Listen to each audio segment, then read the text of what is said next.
Welcome back to the Daily Dribble podcast, guys. As always, I'm your host, Nick Zammit, here back for another massive episode after what's been an absolutely barnstorming week across both the NBA and the NBL, set for a big show.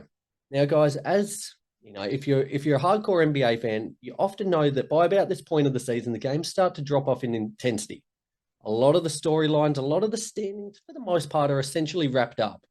That is certainly not the case this season. As we enter the home stretch of the regular season with about 20 games or so to go for most of the teams, there's still a multitude of exciting storylines still set to play out. This week, I thought I'd kind of take that opportunity to shine a little bit of a light on some of these regarding players, regarding teams, and just, shine a bit of a light on some of the things that you should take note of across the last couple of weeks of the regular season. Before we do so, though, I just wanted to shout out both the cover and stadium scene. Both those networks continuing to do tremendous things for me here at the Daily Dribble in regards to showcasing all the work that I do. Very, very appreciative of all their continued hard work and support of me over here at the Daily Dribble.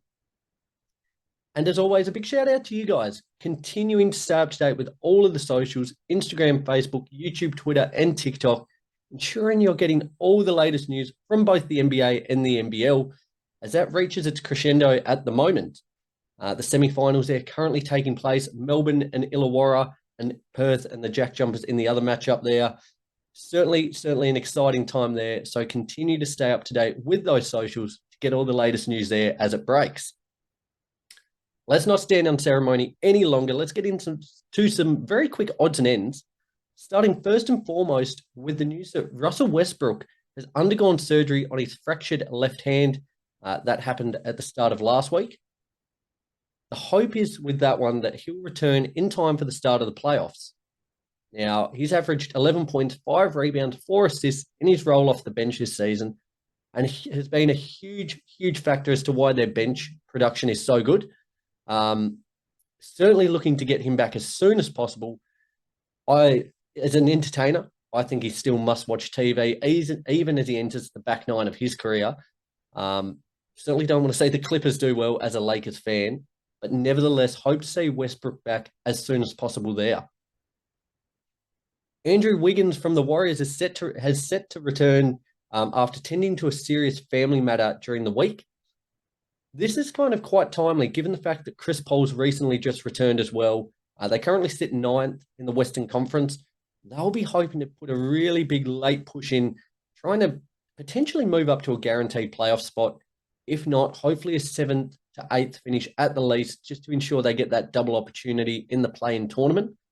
As good as that news was, doesn't bode well with recent news just in the last couple of days that Steph Curry will miss a little bit of time there with a right ankle sprain.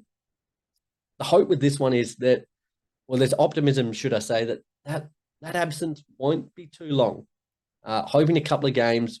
We'll assess it in about a week or so. But again, they'll be certainly hoping that it's no more severe than that. They've certainly been rolling as of late. A lot of, they're just finding a better consistency. I think Jonathan Kuminga has been tremendous as of late. Quite enjoyed seeing Klay Thompson in that second unit, just being able to ensure that scoring continues to tick over. But he's hoping Steph can come back as soon as possible there. A little bit of Aussie flavour. Patty Mills signed with the Miami Heat during the week. 35 years of age. I was almost selfishly hoping that he might transition to the NBL. As I said, 35, entering the latter stages of his career. With the way his game's based, there's no reason why he couldn't go on and still be a valuable contributor for the next couple of years.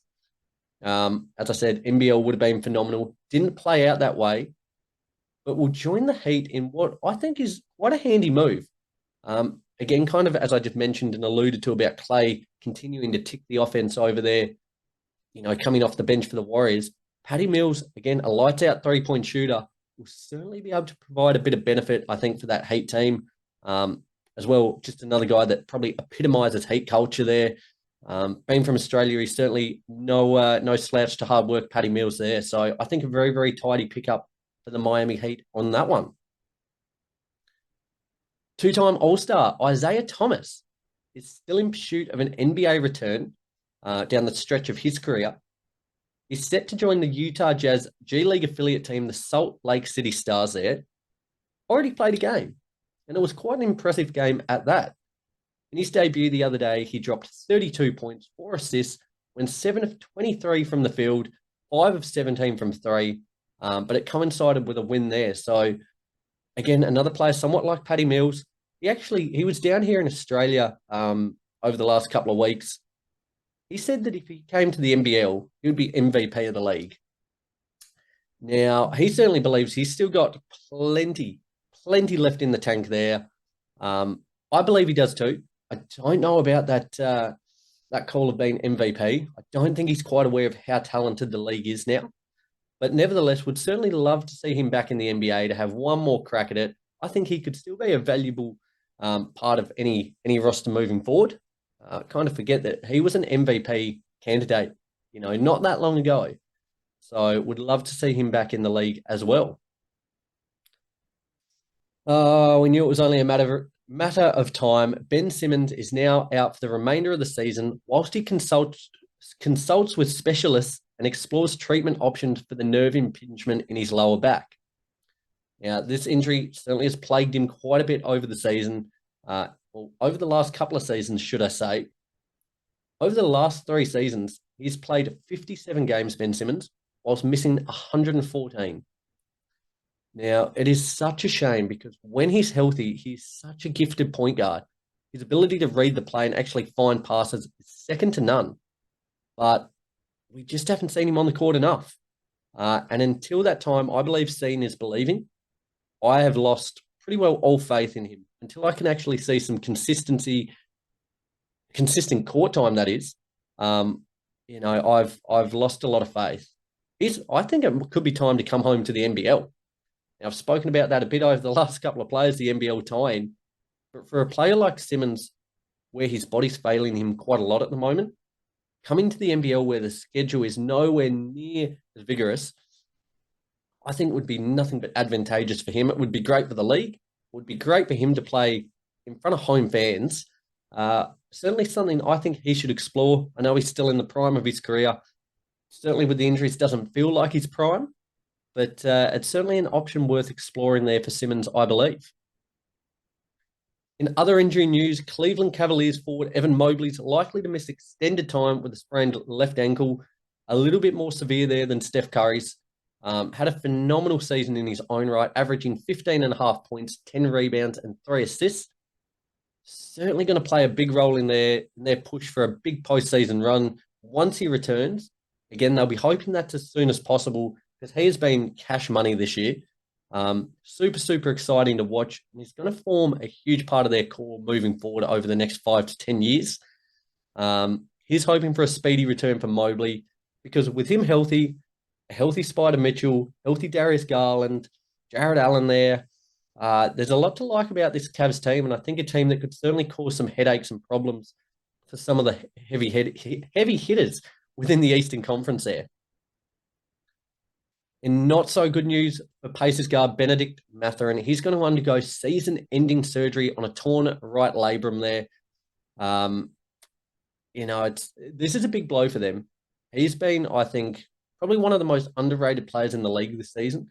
He's averaged 14.5 points, but does it in the flow of the offense, does it without needing the ball too much, can control that second unit, especially with acquisitions like Siakam coming in. His role's diminished a little bit. But nevertheless, he certainly makes the most of every moment he's got on the court. Real shame to see him go down. He's expected to make a full recovery for the 2024-2025 season.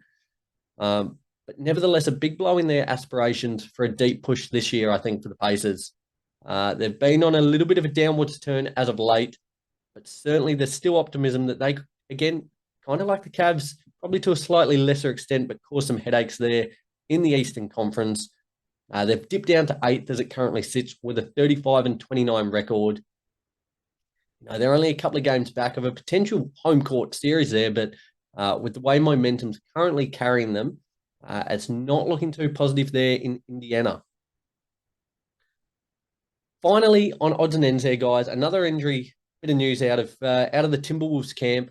Karl Anthony Towns has suffered a left meniscus injury As it currently stands, there's not too much clarity about how long he will be set to miss. They're working on currently getting a full understanding about its severity and what a return to action will look like. A big blow there, though, for the Wolves. Cats averaged 22 points, 8.5 rebounds, 3 assists this season, and it's been a huge factor as to why the Wolves have been such a prominent force within the Western Conference this season. They would understandably be hoping to get him back as soon as possible as they prepared for what's probably, I don't think personally it'll be a deep postseason run, but given their standings, given the way things have played out thus far, they'd be certainly hoping to make some waves this season. But to do so, I think they'll certainly need Cat back as soon as possible. Guys, there concludes odds and ends for another week. Let's push ahead. Daily Dribble. Okay, as I said at the top of the show, I wanted to take this opportunity this week just to showcase some of the most exciting storylines still to play out over the course of the last couple of weeks of the regular season. Now, as I alluded to, most of the teams have roughly, give or take, 20 games to go. I think it's going to be a must-watch 20 games, and I've got 4 reasons as to why you should be watching them. I've put up 3 fingers there. That was meant to be 4. Let's try that one. 4 fingers. There we go. 4 exciting storylines still to play out. Guys, as always, would love to hear what you think of these, whether you're on board with what I've got to say, or if you have any of your own. Please hit me up on the socials. Again, another phenomenal week, having a heap of exciting and engaging conversations with you guys. So hit me up, Instagram, Facebook, YouTube, Twitter, TikTok, on any of the socials to talk basketball. Would love to hear what storylines you guys are excited for. Okay, let's start firstly with the battle for the 1 seed in the West. Now, today recording as a Sunday, I did most of these notes around Wednesday, Thursday, a little bit Friday. So as is with the NBA, it's forever changing. Some of these standings, some of these points might have changed slightly, but you'll certainly get the gist of what I'm saying.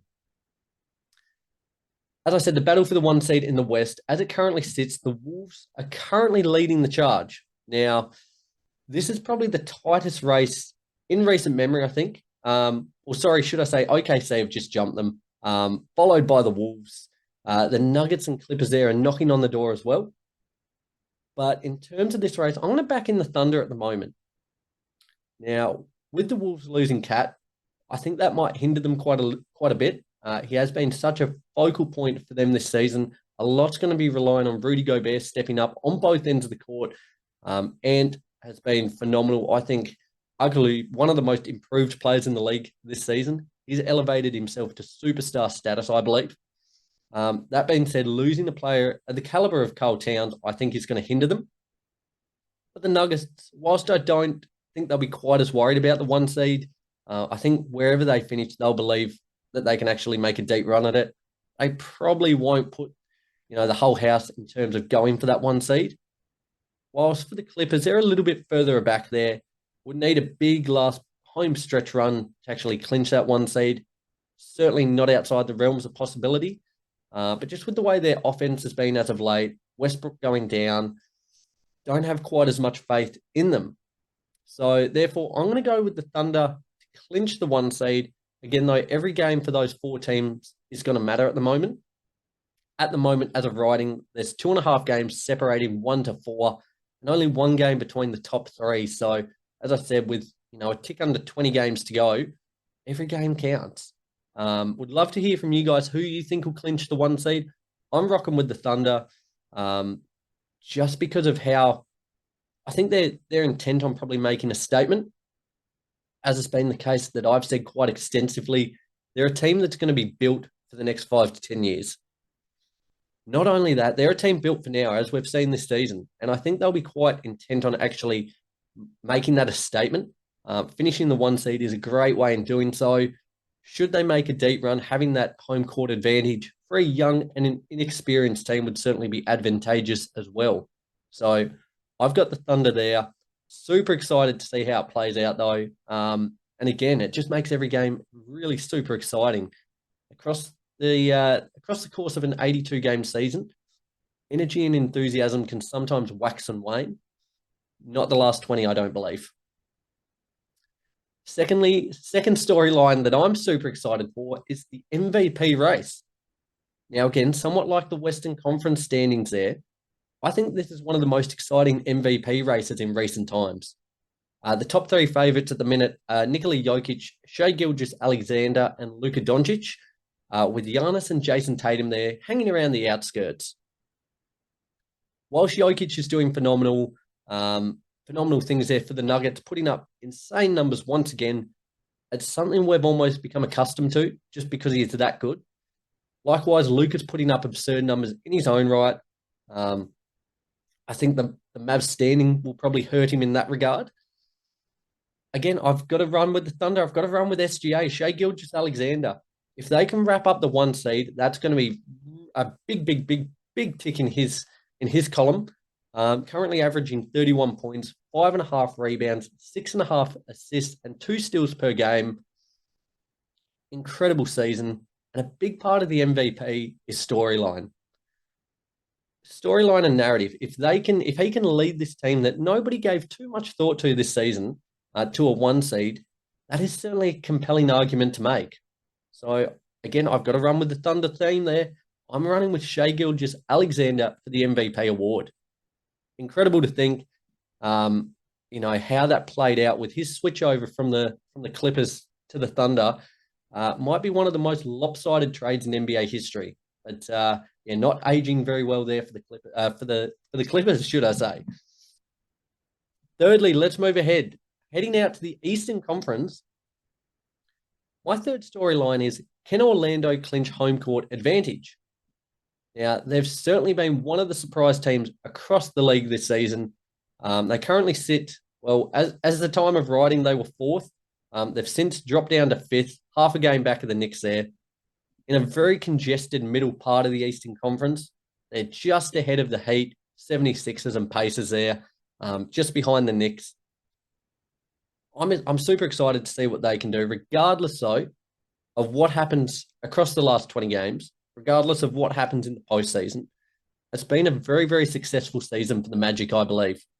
Again, not only in terms of standings, in terms of surpassing everyone's expectations, but also in the development of key young personnel there, namely Paolo Banchero and Franz Wagner, along with a whole host of others. Again, somewhat like the Thunder, they've got a really exciting young core to build for the next 5 to 10 years, who are just continuing to elevate their game. Key for them was just making the playoffs, getting some reps in, taking their lumps, taking their lashes, as every team has to, across the course of building for a championship. This is their opportunity this year. Certainly don't believe they're going to make an NBA finals or a conference finals, but actually being, showcased in a playoff environment, I think it's going to be nothing but beneficial to their growth. But if they could make home court, they could potentially ruffle some feathers this postseason.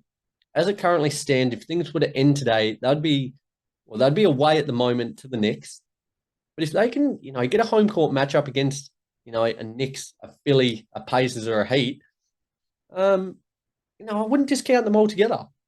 So very exciting there. Exciting to see. With them currently they currently have 18 games to go across their regular season. They probably need to win, you would say, 11 to 12 of those to really ensure they lock up home court advantage. But I believe they can do it. So fair play to the Magic this season. Excited to see what they can do in their postseason run. But regardless, take nothing away from what's been a fantastic season for them. Fourth and finally, my fourth storyline is, will Jimmy Butler ignite during the last part of the season, gearing up for the playoffs? Now, we've seen time and time again that after the All-Star break, Jimmy Butler takes his game to another level. Last year, before the All-Star break, he was averaging 21 points per game. After the All-Star break, it jumped to 25 points per game. Likewise, this season, prior to that All-Star break in Indianapolis a couple of weeks ago, averaging 21 points per game. Again, after the All-Star break, he's jumped back up to 25 points per game. Now, he's just one of those players that can just flip the switch and lock into a top 5 to 10 player in the league when the league and the season matters most. Last year, it coincided with a run to the NBA Finals there for the Heat. If I was to back it in, I don't believe that'll happen this season. But whilst Jimmy's there, you'd certainly be silly to discount them altogether. I just love it. I think the Heat are most exciting, most dynamic, and most dangerous when Jimmy is attacking the basket and actually being that proficient scorer that he can be. But he's a player that just times it so well, builds into the season. And then, as I said, when it matters most, he can just lock in and engage. And I have no doubt that he'll do that again this season.